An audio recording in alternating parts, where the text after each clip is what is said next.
This the one and only Mr. Shaka Senghor. What's going on, family? What's going on, bro? How you doing? I'm good, man. Life is good. Yes, it is, man. Look, first and foremost, God is good, man. It's definitely an honor. Hearing your voice, man, just take us back to Island Park when we did the first interview, man. A lot of folks don't know that, when you first came home, man, we was one of the first people that you blessed us with, man, with your first book, man. Yeah, no doubt, man. That's crazy. It's like almost 7 years ago now. Man, and where you at, man? You have just like rocket ship, man. When we talked and had our first interview, man, did you even realize that this is where you was gonna be at, man?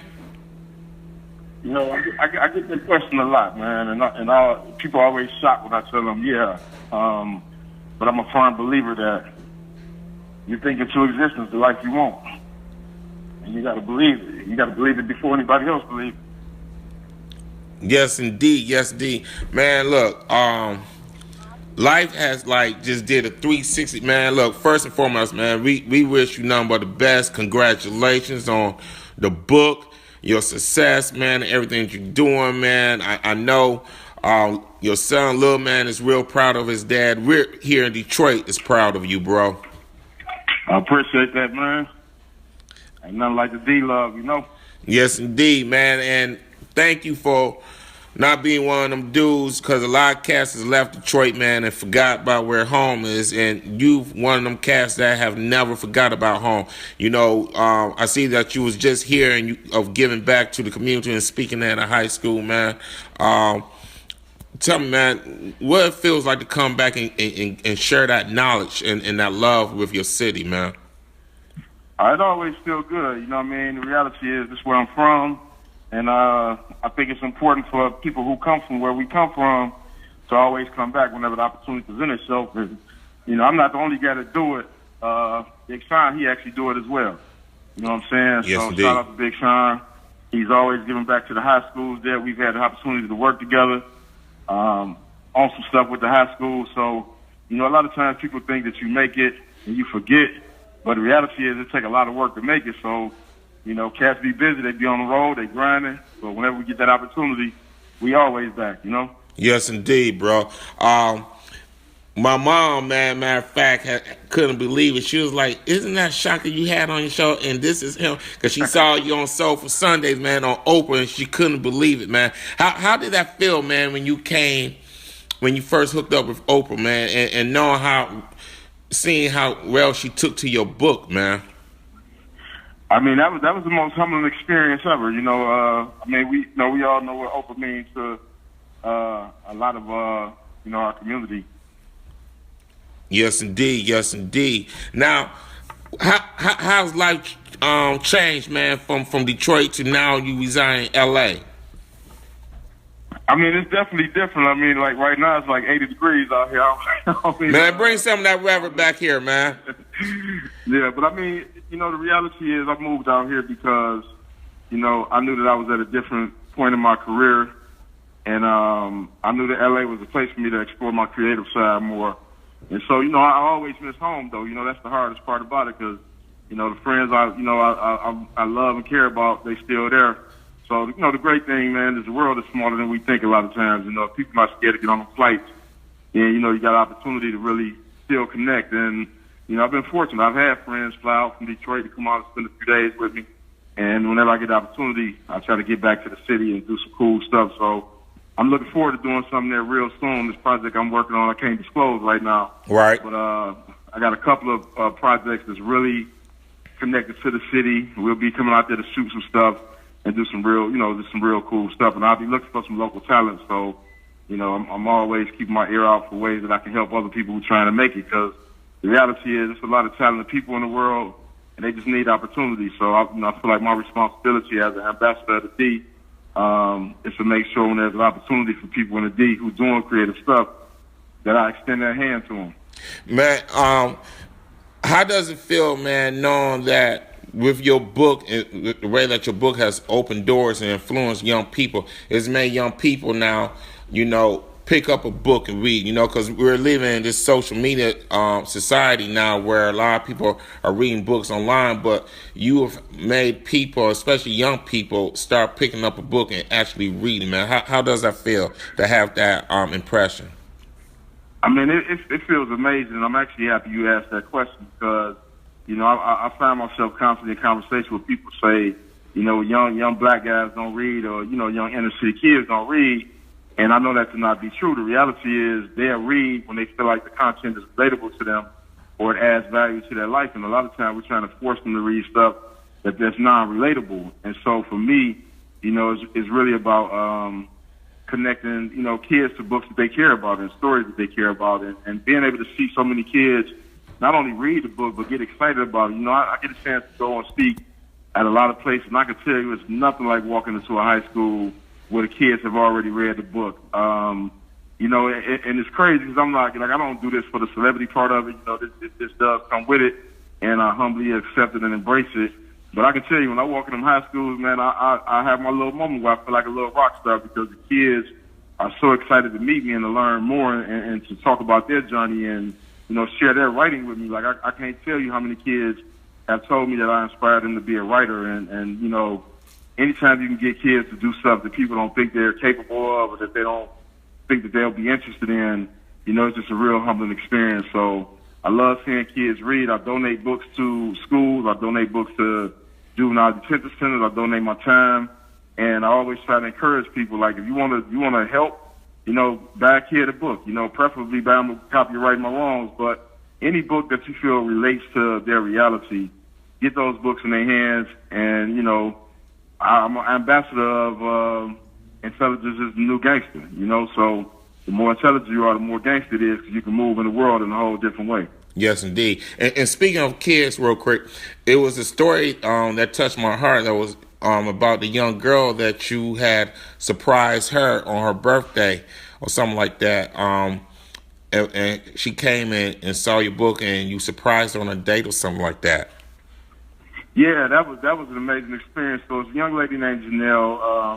Her and her mother came to this thing I did with Oprah called Super Soul Sessions, and you can find that talk actually online. But after the talk, what I didn't know at the time, I didn't even know she was actually there at the time. But what I later found out was that her father was incarcerated, and she reaches out to her father, and he doesn't write back all the time, and like it was basically tearing her apart, Right. And so, her mother told me her story, told me her birthday was coming up. I was like, well, I would love to meet her for her birthday and give her a book, a signed copy of the book. And her mother brought her out. We met up. I gave her a signed copy of the book.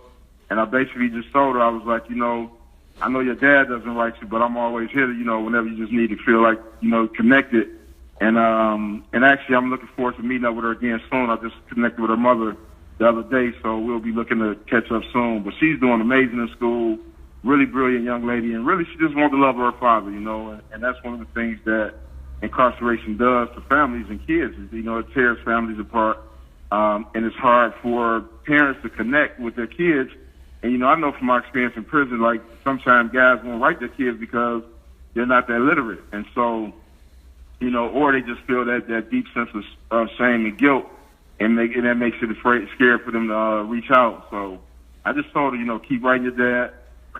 But whenever you need somebody to just talk to, I'm always going to make sure that I'm available for her. I mean, that's the least I can do is give a little bit of my time to a kid who just need a little bit of push in life. Right. With that talking, because I know you don't have much time, just got a couple more questions to ask you, Shaka.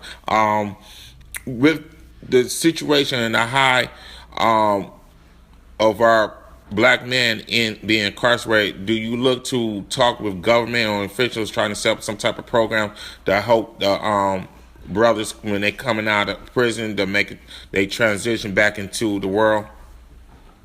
Well, the great thing is that I had a really amazing opportunity to work on a national level, with both parties, Republican Party and the Democrat Party, and there's a lot of people in those states that actually care about reducing the prison population and helping men and women get home.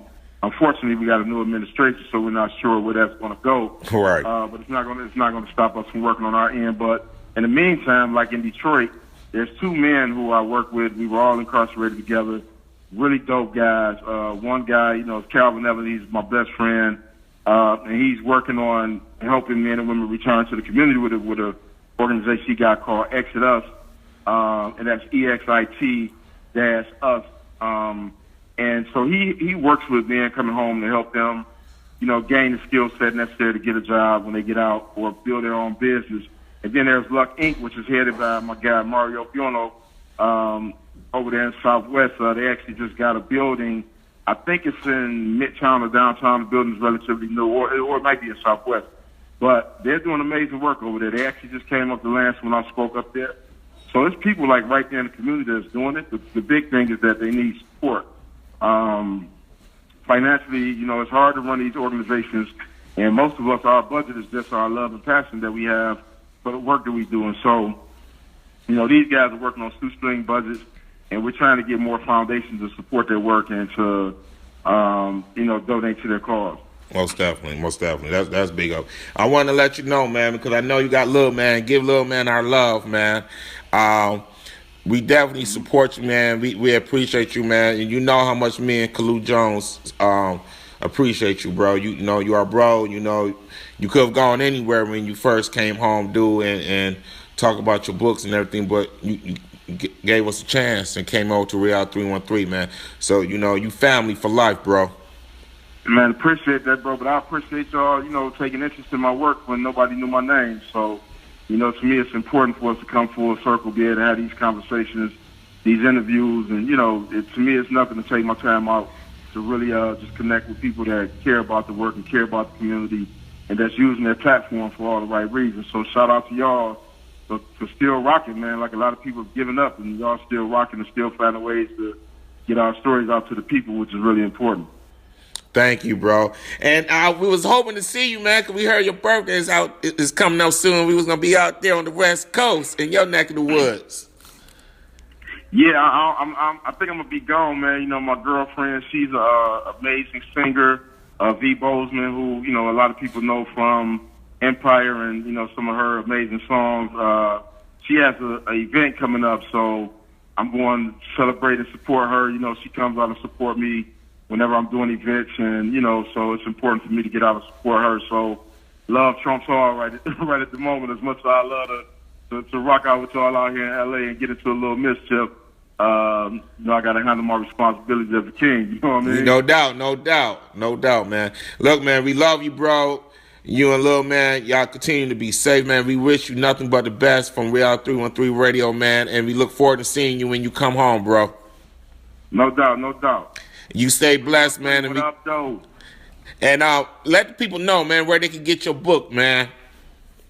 You can find Writing My Wrongs. That's Writing with a W at any local bookstore, any major outlet, Barnes & Noble, Amazon, any bookstore that carry books. It's a New York Times bestseller, one of the hottest books out. If the bookstore don't have it, definitely ask them to order it for you because a lot of times the book is sold out. And then you can also order online at any other outlets that I just mentioned. No doubt, man. We love you, bro, and thank you again for taking your time out, man. We wish you the best and continue the success, man, and Detroit love you, bro. All right, one love, y'all. No doubt. God bless.